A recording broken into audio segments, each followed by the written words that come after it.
Can you believe this? Y'all keep watching. It gets worse. Good.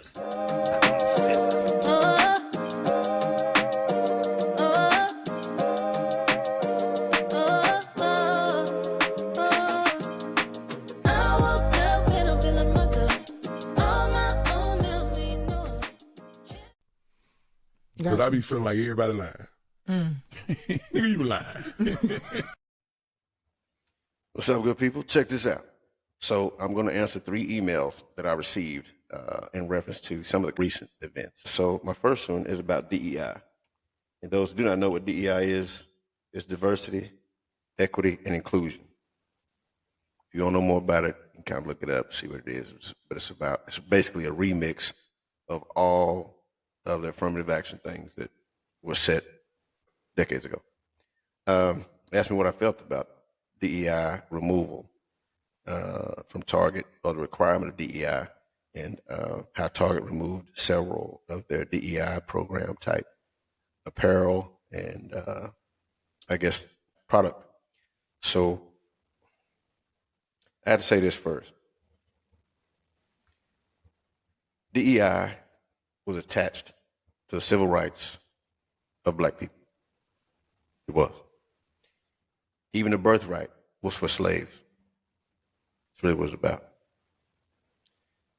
You take all that, and all those rights were hijacked. Later became women of all races. Then LGBTQ. Fast forward now you don't know what to say to a person. Call me he, she, they, them, which you identify as. So Donald Trump, in my opinion, has attacked the LGBTQ, and because they attach themselves to everyone else in the black community, it all hits the same. All hits the same. Move DEI, remove affirmative action, and also move all the prisoners that identify as female to male prisons. What you were born as on your birth certificate is what the hell you are in his opinion, and how he described it. So I'm here to say what's right and what's wrong, but I'm telling you that a lot of what DEI was attached to came from blood of the black people in America. It just is. That's a fact. But for those who are upset about Target, Target is actually a for-profit business. So if they got some Black Lives Matter T-shirts, LGBTQ T-shirts, then I mean, who's buying them? Who's buying them? Now, if they are buying them, you just want to see them in the store so it looks decorative? I don't know. Is that what you're really doing? Because the same people see those T-shirts, remake them, and sell them on TikTok Shop. So are they really making money off that? Probably not. Probably not making no money off of it. Because they look at them, remake them, redesign them, and most people in that Black Power LGBTQ arena, you know what they're doing? They're making their own damn shirts. Is it really profitable for them? Because it's a public shareholder type company. They have a board. They have a president, CEO, but the decision is made by the shareholders and the board. If they're not making money, they don't give a damn who it is. You have an aisle for Asians, aisle for Hispanic, aisle for Black? No, they're not. They're not going to do that. They're going to do it. So you're going to make one for LGBTQ?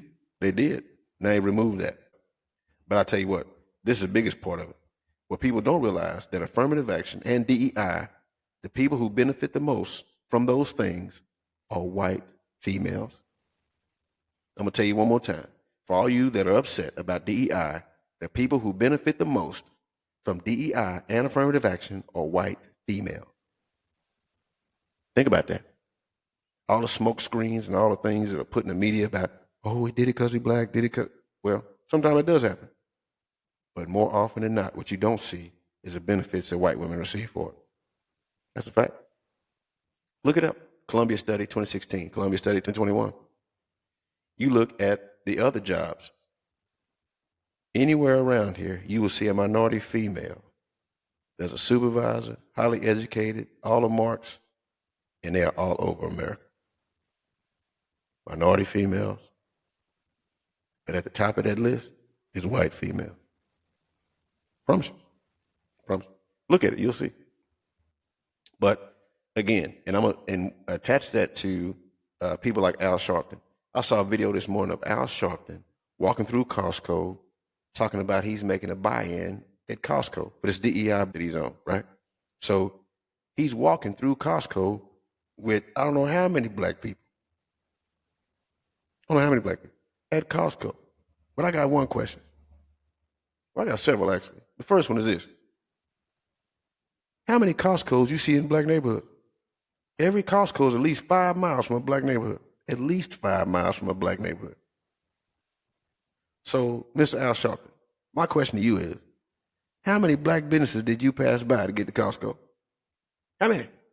How many? And what is your purpose? He bought $2,500 worth of gift cards in Costco saying he's got to buy in.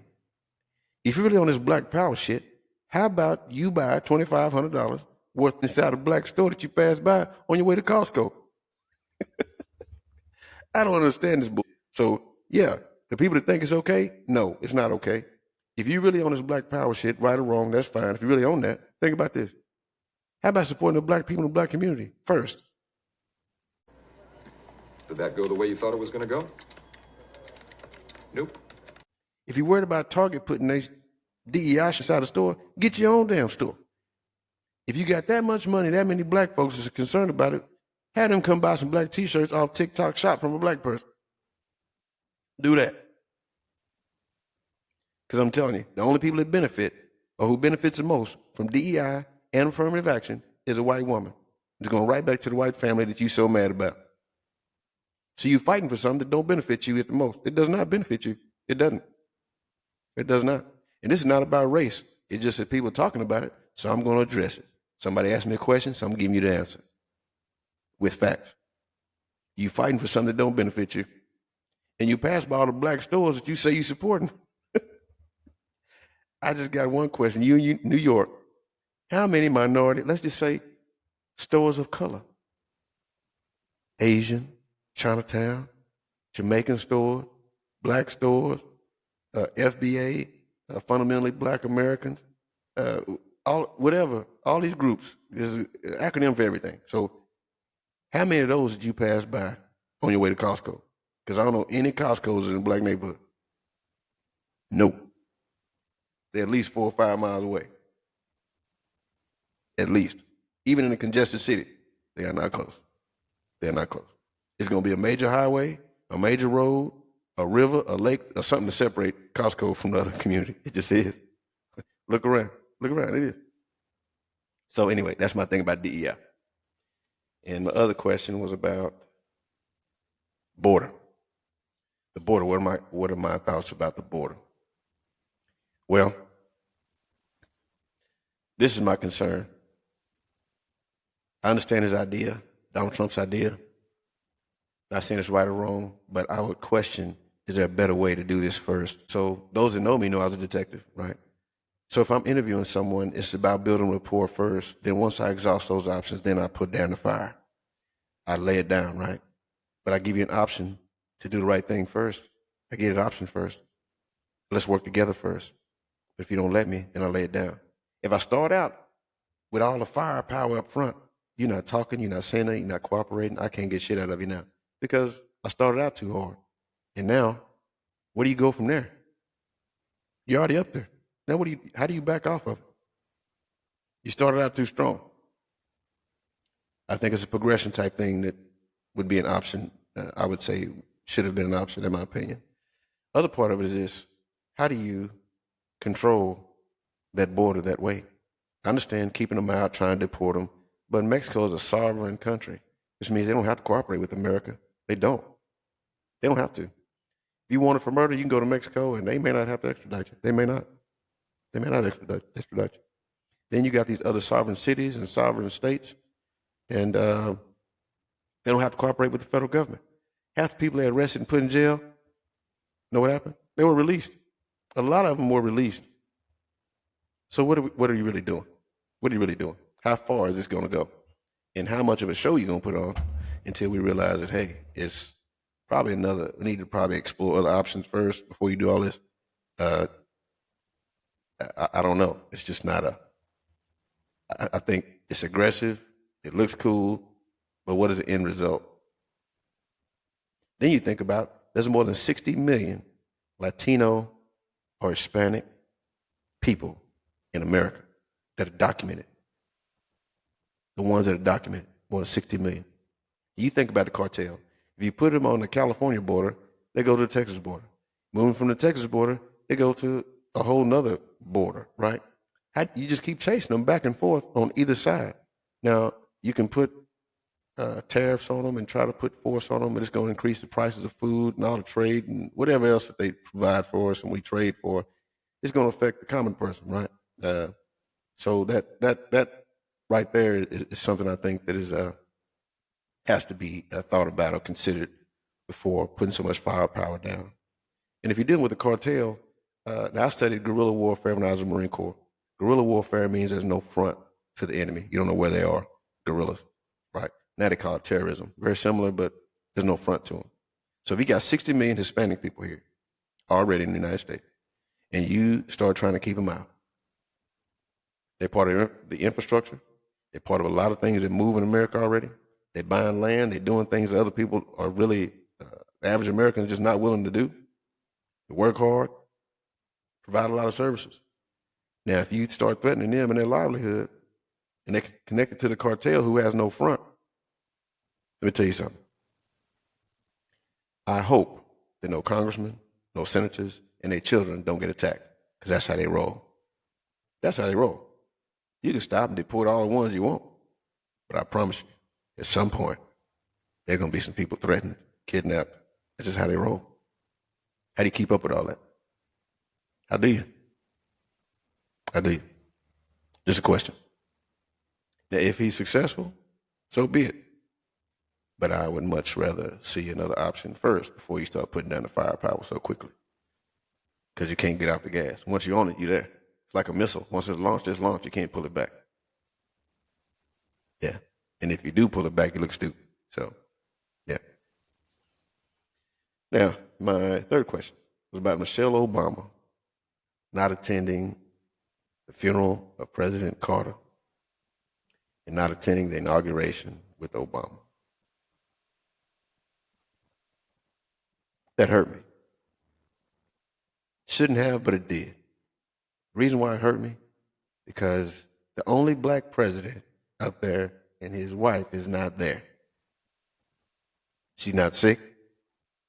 I saw an article where and I don't know if the article's true, but there was an article saying that she mentioned that as a first lady, she did her duties as a first lady.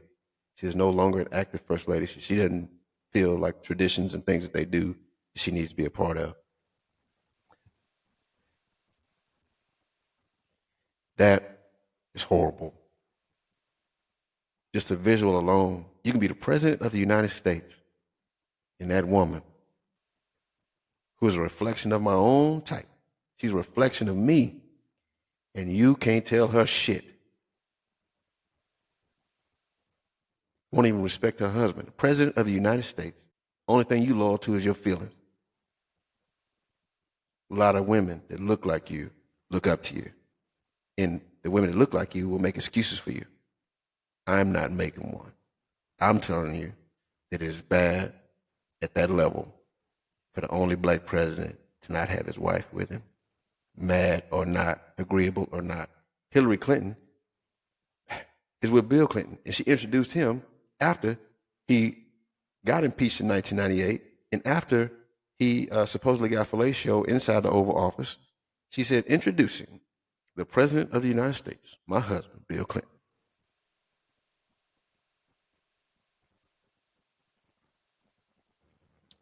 President Obama, Michelle feels some kind of way. Clearly she feels some kind of way.